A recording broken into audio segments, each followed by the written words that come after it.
Preparations for the Old Salem Farm Spring Horse Shows are in full swing. Bruce Elfstrom took us for a ride through the course he's created to show us how caring for the environment is core to careful and correct off-road driving. In fact, concern for nature is how his company got started. I was kind of raised doing this type of thing.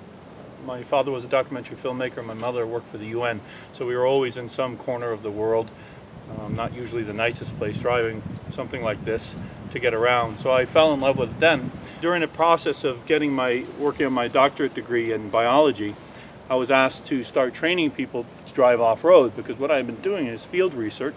In my field research, I would use a vehicle to get to the place. I was going across these study sites for plants, as a matter of fact, and they didn't know I had been there. So I was asked to start to train other departments, geologists, things like that.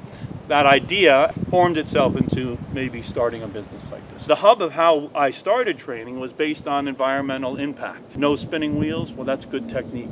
No hurting your vehicle, doesn't hurt the environment, good technique. The idea of driving softly, driving well with aired down tires so you don't spin, so you don't compress ground. Forethought and foreplanning so you don't get stuck and make a mess. All of that is conducive to environmental stewardship. How does this all come together? Protecting nature, having fun out in it. What we're going to do at this event is get people out here, and at the same time as teaching them the right way to do things, it's also going to be just a blast. It's going to be challenging, it's going to be empowering, it's going to be maybe a little bit scary sometimes, just a bit, fun enough, and really educational. What they learn here, they're going to use in their everyday driving. They're going to become much safer drivers.